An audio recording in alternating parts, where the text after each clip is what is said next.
Hello every one, എല്ലാവർക്കും സുഖമല്ലേ? അപ്പോൾ ഇന്നത്തെ വ്ളോഗ് എന്ന് പറഞ്ഞാൽ ഒരു ട്രാവൽ വ്ളോഗ് പോലെയാണ് കേട്ടോ. സത്യം പറഞ്ഞാൽ വലിയ കാര്യമൊന്നുമില്ല. ഞങ്ങൾ വെറുതെ ദീദി ഉണ്ട് തൃശ്ശൂർ, അപ്പോൾ അവളുടെ അടുത്ത് പോകും. അപ്പോൾ ഇത് എലത്തൂർ റെയിൽവേ സ്റ്റേഷനാണ് കേട്ടോ. ഇവിടെ നമ്മൾ കോഴിക്കോടേക്ക് ഒരു ട്രെയിനാണ് പോയത്. പിന്നെ നമ്മൾ കോഴിക്കോട് നേരെ ഷൊർണൂരേക്ക് വേറെ ട്രെയിനിലേക്ക് കയറിയതാണ്. അപ്പോൾ ഈ ട്രെയിൻ യാത്ര നല്ല സുഖമുള്ള യാത്രയായിരുന്നു കേട്ടോ. എനിക്ക് ഭയങ്കര ഇഷ്ടപ്പെട്ടു. ഞങ്ങൾ രാവിലെ ഫുഡൊക്കെ കഴിച്ചാണ് വന്നത്. പക്ഷേ ഞങ്ങൾക്ക് ട്രെയിനിൽ കയറിയപ്പോൾ എന്തെങ്കിലുമൊക്കെ കഴിക്കണം എന്നൊക്കെ തോന്നി. അപ്പോൾ പപ്പ ഒരു ടൊമാറ്റോ സൂപ്പ് വാങ്ങി. പാവാണ്, എന്ത് വാങ്ങിയാലും ആദ്യം തന്നെ എനിക്ക് വേണമെന്ന് ചോദിച്ചിട്ടേ കുടിക്കും. അപ്പം പപ്പ എനിക്ക് തന്നു ആദ്യം കേട്ടോ. ശരിക്കും പിന്നെയാണ് പപ്പ കുടിച്ചത്. നല്ല ഉഷാർ എരുണ്ടായി, അതിന് നല്ല എരു എന്ന് പറഞ്ഞാൽ നല്ല എരുണ്ടായി, ഒടുക്കത്തെ എരുണ്ടായി, പക്ഷെ നല്ല ടേസ്റ്റും ഉണ്ടായി കേട്ടോ. അങ്ങനെ ഞാൻ അപ്പം തന്നെ വെള്ളം കുടിച്ചു. അപ്പോഴത്തേക്ക് ഉമ്മ ഉറങ്ങിപ്പോയിട്ടുണ്ടായി. പപ്പ ഇതാ പിന്നെ ഇവിടെ സൂപ്പ് കൂടി കണ്ടിന്യൂ ചെയ്തുകൊണ്ടിരിക്കുകയാണ്. പിന്നെ ഞാനും പപ്പ ആദ്യമായിട്ട് കാണുന്ന ആൾക്കാരെ പോലെ കുറേ നേരം വർത്താനം പറഞ്ഞു കുത്തിട്ട്. പക്ഷേ ആ സൂപ്പിൻ്റെ എരുവിൻ്റെ വായിന്ന് ഇതുവരെ പോയിട്ടില്ലായിരുന്നു. അപ്പോൾ ഞാൻ ഡാർക്ക് ഫാൻറ്റസിൻ്റെ ഒരു ബിസ്ക്കറ്റ് കഴിച്ചു. അപ്പോഴേക്ക് ഷൊർണൂർ എത്തി, ഞങ്ങൾ ഇറങ്ങി. ഷൊർണൂർ റെയിൽവേ സ്റ്റേഷനെ പറ്റി പറയുകയാണെങ്കിൽ ഒരിക്കലും പണി തീരാത്ത റെയിൽവേ സ്റ്റേഷനായി പ്രഖ്യാപിക്കേണ്ടതാണ്. ഞാനിവിടെ പണി ഇല്ലാണ്ട് ഈ റെയിൽവേ സ്റ്റേഷൻ ഇതുവരെ കണ്ടിട്ടില്ല. അപ്പോഴേക്കും ദീദി വരാൻ കുറച്ച് നേരമാവുന്നതാണ്. അപ്പോഴേക്കും നമ്മൾ AC വെയിറ്റിംഗ് ഹാളിൽ കയറിയിരുന്നു. അവിടുന്ന് ഞാനൊരു ട്രീറ്റിൻ്റെ ഈ സാധനം വാങ്ങി. ഒടുവിൽ കുറച്ച് നേരത്തെ കാത്തിരിപ്പിനുള്ളിൽ അവളെത്തി. പിന്നെ നമ്മൾ നേരെ എയർലൈൻസിലേക്ക് ഫുഡ് കഴിക്കാൻ വേണ്ടി പോവാണ് ചെയ്തത്. നല്ല വിശക്കുന്നുണ്ടായി. കാരണം കുറേ വർത്താനൊക്കെ പറഞ്ഞിരുന്നു, കാരണം കുറച്ച് കാലമായല്ലോ കണ്ടിട്ട്. അങ്ങനെ നമ്മൾ എയർലൈൻസ് കയറിയിട്ട് അവിടുന്ന് മീൽസും പിന്നെ ചെമ്മീൻ ഫ്രൈ ആയിരുന്നു വാങ്ങിയത്. എന്താണെന്നറിയില്ല, ഇപ്പോൾ എവിടെ പോയാലും ഫുഡ് ഫ്ലോപ്പായി പോകുന്നുണ്ട്. ചെമ്മീൻ ഫ്രൈ നല്ല ടേസ്റ്റ് ഉണ്ടായിട്ടോ, ബാക്കി ചോറ് അത്ര പോരായിരുന്നു. അങ്ങനെ നമ്മൾ തിരിച്ചുള്ള യാത്ര തുടങ്ങി.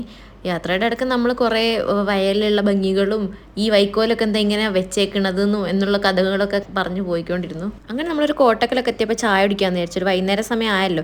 അപ്പോൾ നമ്മളൊരു കഫേയിൽ കയറിട്ടോ, പ്ലാനറ്റ് കഫേ എന്ന് അതിൻ്റെ പേര്. അങ്ങനെ നല്ലൊരു ആംബിയൻസ് ഉണ്ടായിട്ട് ഇതിൻ്റെ ഉള്ളിൽ എനിക്ക് ഭയങ്കര ഇഷ്ടപ്പെട്ടു. കുറച്ച് ഇരുണ്ടിട്ടൊക്കെയാണ് കഫേൻ്റെ ഉള്ളിലുള്ളത്. എനിക്കിഷ്ടമാണ് ഇങ്ങനെ ഇരുട്ടുള്ള സ്ഥലങ്ങളൊക്കെ. ഒരു തണുപ്പൊക്കെ തോന്നും. ഇവൻ തോ അവിടെ AC ഉണ്ടെങ്കിലും ആ തണുപ്പല്ല, അല്ലാതെ നമുക്കൊരു തണുപ്പ് ഫീൽ ചെയ്യും. എനിക്ക് മധുരം കഴിക്കാൻ ഭയങ്കര ഇഷ്ടമാട്ടോ. അപ്പോൾ എനിക്ക് പേസ്ട്രീസ് പറഞ്ഞാൽ ജീവനാണ്. എനിക്ക് എന്തായാലും കഫേയിൽ പോയൊരു പേസ്ട്രി എന്തായാലും വാങ്ങണം. അപ്പം ഞാൻ ഇങ്ങനെ കൺഫ്യൂസ്ഡായി കുറേ നിന്ന്, കാരണം എനിക്കിഷ്ടമുള്ള എല്ലാ സാധനങ്ങളും അവിടെ ഉണ്ടായി. എനിക്ക് ഏറ്റവും ഇഷ്ടമുള്ളത് ചീസ് കേക്ക്സ് ആണ്, അതവിടെ ഉണ്ടായി. പക്ഷെ ഞാൻ ചീസ് കേക്ക് വാങ്ങിയില്ല ഗൈസ്, ഞാൻ ഹണി കേക്ക് വാങ്ങി, റഷ്യൻ ഹണി കേക്ക്. ഒരു വെറൈറ്റിക്ക് വേണ്ടി വേറൊരു സാധനം വാങ്ങി നോക്കണ്ടേന്ന് വിചാരിച്ചിട്ട്. പക്ഷേ ദീദിക്കാണെങ്കിൽ ഈ സാധനം വലിയ ഇഷ്ടപ്പെട്ടില്ല കേട്ടോ. ദീദിക്കും ഉമ്മാക്കും ആർക്കും ഇഷ്ടപ്പെട്ടില്ല. പക്ഷേ എനിക്ക് ഭയങ്കര ഇഷ്ടമായി. അപ്പം ഞാനത് നന്നായി കഴിച്ചു, ഫുൾ കഴിച്ച് തീർത്തു. ഞങ്ങൾ ബാർബിക്യൂ വിങ്സാണ് പിന്നെ വാങ്ങിയത്. പക്ഷേ ബാർബിക്യൂ വിങ്സ് ഞാനൊരു സ്ഥലത്തൊന്നും ഇങ്ങനെ കഴിച്ചിട്ടില്ല. ഇവർ ബാർബിക്യൂ സോസും പിന്നെ ഫ്രൈഡ് വിങ്സുമാണ് കൊണ്ടുതന്നത്. നമ്മൾ ഉദ്ദേശിച്ചതല്ല. പിന്നെ ആ ദാഹം എടുക്കാനൊരു വാട്ടർമെലൺ ജ്യൂസും വാങ്ങി. ഉമ്മയും പപ്പയും ഫലൂദയായിരുന്നു വാങ്ങിയത്. അവർക്ക് ഫലൂദ കഴിക്കാൻ പെട്ടെന്നൊരാഗ്രഹം. ഉമ്മാക്ക് മിക്സഡ് ഫ്രൂട്ട് ഫലൂദ കഴിക്കാനും ആഗ്രഹം വന്നു, പപ്പാക്ക് ഡ്രൈ ഫ്രൂട്ട് ഫലൂദ കഴിക്കാനും ആഗ്രഹം വന്നു. ഉമ്മാക്ക് പൊതുവെ ഫലൂദ ഭയങ്കര ഇഷ്ടമാണ്, എനിക്കും ഇഷ്ടമാണ്. ഞാൻ പറഞ്ഞില്ല, എനിക്ക് മധുരം എന്താണെങ്കിലും ഇഷ്ടമാണ്. അപ്പം അതും കഴിച്ചു. ഡ്രൈ ഫ്രൂട്ട് ഫലൂദ എനിക്ക് അത്ര ഇഷ്ടപ്പെട്ടിട്ടില്ല, പക്ഷേ മിക്സ് ഫ്രൂട്ട് ഫലൂദ ഓക്കെ ആയിരുന്നു. കുറച്ചും കൂടെ ഐസ്ക്രീം കൂടുതലായി തോന്നി, ഫ്രൂട്ട്സിൻ്റെ ഫില്ലിങ് കുറവായി തോന്നി. അതിനുശേഷം നമ്മൾ നേരെ വിട്ടതാണ് കോഴിക്കോടേക്ക്. ഹൈവേ ഉള്ളത് കൊണ്ട് ഇപ്പോൾ കുറേയൊക്കെ സുഖമാണ്. ഹൈവേ ഫുൾ പണി തീർന്നിട്ടില്ലെങ്കിലും കുറേയൊക്കെ വേഗം എത്താൻ പറ്റുന്നുണ്ട് കോഴിക്കോടേക്ക്. പിന്നെ കോഴിക്കോട് എൻ്റെ വീടിൻ്റെ കുറച്ച് അടുത്തേക്കായിട്ട് ഹൈവേ തന്നെ ഒരു കടയുണ്ട് കേട്ടോ, വൈറ്റ് ഹൗസ് എന്നാണ് പേര്. അവിടെ അടുത്ത് തന്നെ ഒരു ചായക്കട പോലെ ഇങ്ങനെ സെറ്റ് ചെയ്തിട്ടുണ്ട്.